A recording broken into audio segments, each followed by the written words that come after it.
পরলয় পর্যন্ত যত মানুষ এই পৃথিবীতে এসেছেন এবং কিয়ামত পর্যন্ত আসবেন, সর্বশ্রেষ্ঠ মানব হল বিশ্ব নবী মুহাম্মদুর রাসূলুল্লাহ সাল্লাল্লাহু আলাইহি ওয়াসাল্লাম। সর্বশ্রেষ্ঠ চরিত্রের অধিকারী, সর্বশ্রেষ্ঠ আদর্শ ভালোবাসা প্রকাশ্য দেখাইয়েছেন একমাত্র সেই বিশ্ব নবী মুহাম্মদ রাসূলুল্লাহ সাল্লাল্লাহু আলাইহি ওয়াসাল্লাম। এই আদর্শর অনুপ্রাণিত হয়ে যারা এই দুনিয়ায় জীবন যাপন করবে তারা ইহকালে ধন্য হবে এবং পরকালে হবে তারা সবচেয়ে বড় সম্রাট।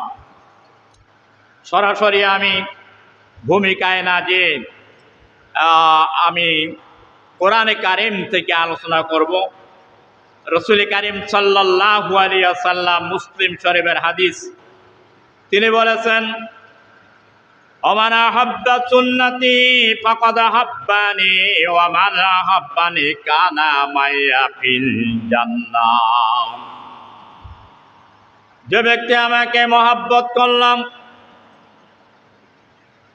সেই ব্যক্তি আমার সুন্নতকে মহব্বত করল, অনুসরণ করল, সে ব্যক্তি আমাকে মহব্বত বা অনুসরণ করল। আর যে ব্যক্তি আমাকে অনুসরণ করল, কানা মাইয়া ফিল জান্নাহ, ওই ব্যক্তি জান্নাতের মধ্যে আমারই সঙ্গী হবে। সুবহানাল্লাহ বিহামদিহি। মস্ত বড় কথা। যে ব্যক্তি আমার আদর্শকে অনুসরণ করলো, সে ব্যক্তি আমাকে অনুসরণ করলো। আর আমাকে যে অনুসরণ করলো, সে কানা মাইয়া ফিল জান্নাহ, জান্নাতের ভিতরে আমার সঙ্গী হবে। কোরআনে কারীম সূরাতুল আহজাব 21 নম্বর আয়াতে আল্লাহ রাব্বুল আলামিন বলেছেন,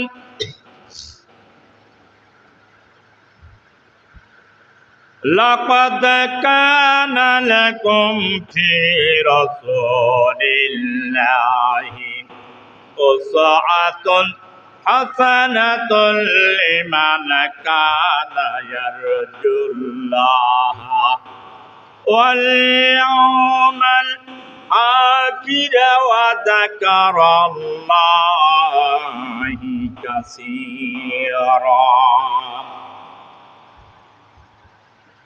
নিশ্চয় তোমাদের জন্য অবশ্যই অবশ্যম্ভাবী তোমাদের জন্য রাসূল সাল্লাল্লাহু আলাইহি ওয়াসাল্লামের জীবনের মধ্যে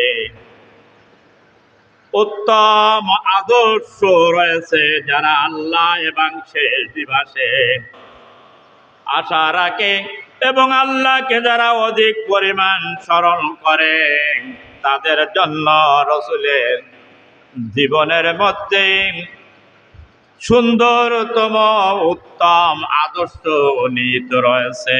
সুবহানাল্লাহ। আদর্শ ভালোবাসার প্রকাশ্য এই পৃথিবীতে যত মহামানব এসেছেন, বিশ্ব নবী সর্বশ্রেষ্ঠ আদর্শর একমাত্র মডেল।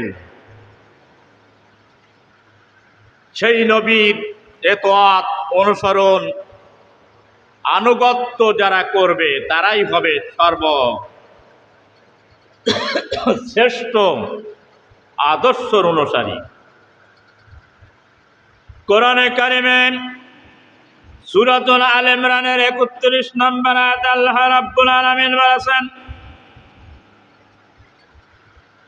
কুল ইন কুনতুম তুহিব্বুনাল্লাহা ফাত্তাবিউনি ইউহিব্বুকুমুল্লাহু ওয়া ইয়াগফির লাকুম যুনুবাকুম আল্লাহু গফুরুর রহিম।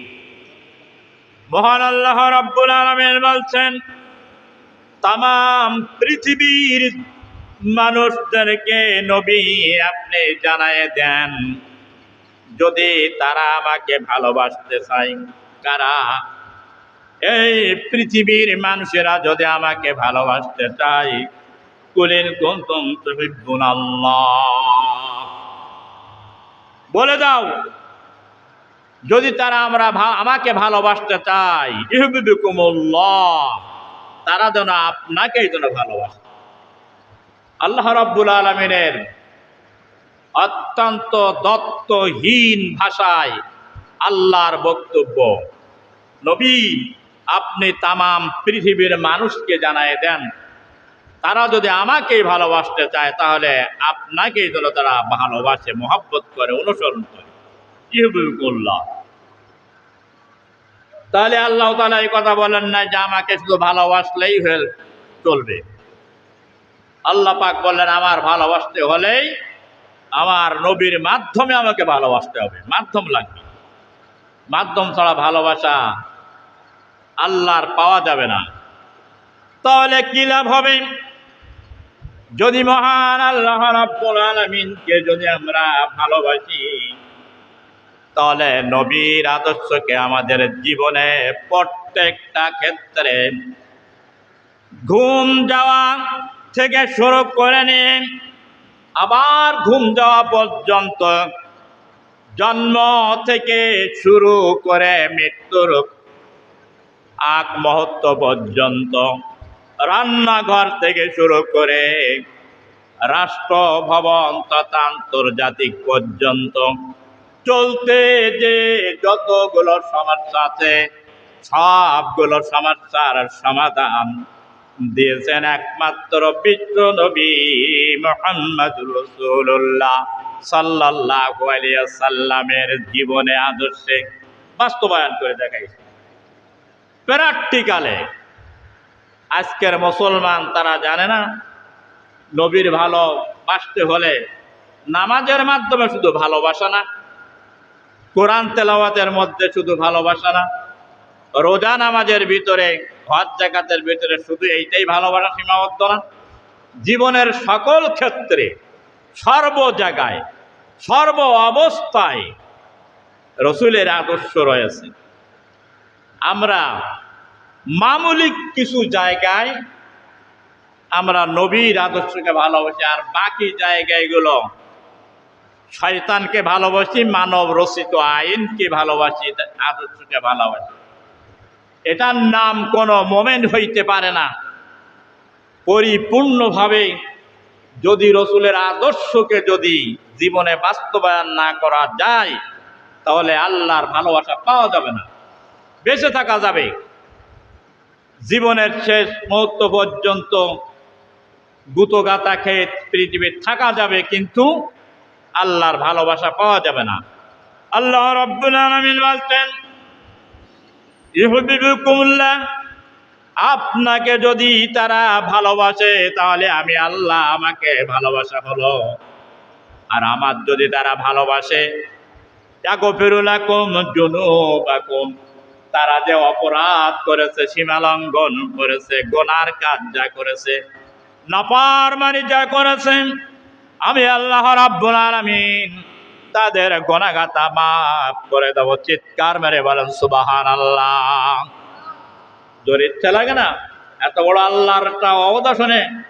চিৎকার মেরে বলবে সুবহানাল্লাহ। ইয়াগফিরু লাকুম যুনুবাকুম আল্লাহু গফুরুর রহিম। আল্লাহ হচ্ছেন করুণাময়, ক্ষমাশীল, অতীব দয়ালু। বান্দা যদি পাহাড় সমান গুনাহ করে আল্লাহর কাছে যদি অনুতপ্ত হয়, অনুশোচনা যদি করে, আত্মসমর্পণ যদি করেন, তাহলে আল্লাহ রাব্বুল আলামিন বান্দার তামাম জীবনের গুনাহ তিনি মাফ করে দিবেন। তিনি এমন একজন দয়ালু, এমন একজন রহমানুর রহিম, করুণাময়, ক্ষমাশীল। আমরা দুনিয়ার মানুষকে দেখি পাপিষ্ঠ, কিন্তু আল্লাহ রাব্বুল আলামিন হয়তো তাহাকে এমন ওসিলায় ক্ষমা করেছেন। মনসুর হাল্লাজ তিনি তৎকালীন আধ্যাত্মিক জ্ঞানে এমন উদ্বুদ্ধ হয়ে আল্লাহর এমন আশিক হয়ে গেল, তিনি সবসময় তার লোমের গোড়া দিয়ে আল্লাহ আল্লাহ শব্দ বাইর হতো। এই জন্য তিনি বলেছিলেন আনাল হক, আমি আল্লাহ, আমি আল্লাহ। কেননা আমার গোটা দেহের অঙ্গ প্রত্যঙ্গ লোমের গোড়া দিয়ে পর্যন্ত আল্লাহ আল্লাহ শব্দ বাহির। তৎকালীন যুগের ওলামায়ে কেরাম ফতোয়া দিলেন, আল্লাহ দাবি করেছে, ওকে হত্যা করো। যিনি আল্লাহ দাবি করবেন আনাল হক, ফেরাউনও দাবি করেছিল, নমরুদ দাবি করেছিল আনাল হক, যে আমি আল্লাহ। আর মনসুর আল্লাহ বলে আমি আল্লাহ, এর ভিতরে পার্থক্য আসমান আর জমিন। ফেরাউন দাবি করলো এই জন্য যে আমি দুনিয়ার রাজত্ব বাচ্চাই চাই, মানুষ আমাকে একটু আল্লাহ বলে মানুষ, খোদাই মানুষ। পা আকাশের দিকে বেঁধে গাছের সঙ্গে নিচে বললো, আল্লাহ তুমি তো আল্লাহ, কিন্তু আমি ক্ষণিকের জন্য, সময়সীমার জন্য আমি আল্লাহ হতে চাই, কিন্তু প্রকৃত আল্লাহ তুমি। আল্লাহর সঙ্গে তার গোপন কথা হলো।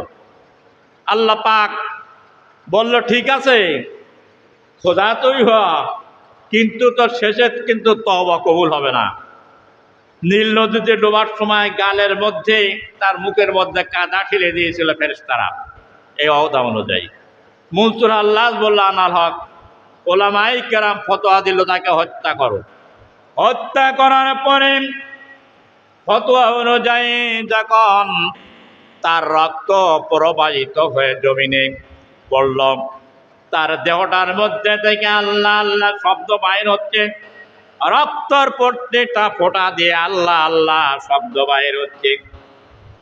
রাতে খবে দেখালেন, তোমরা এমন একজন মানুষকে হত্যা করেছ যিনি প্র্যাকটিক্যালে তোকে তোমরা যদি দেখো অপরাধী, কিন্তু সে অপরাধী ছিল না। আল্লাহ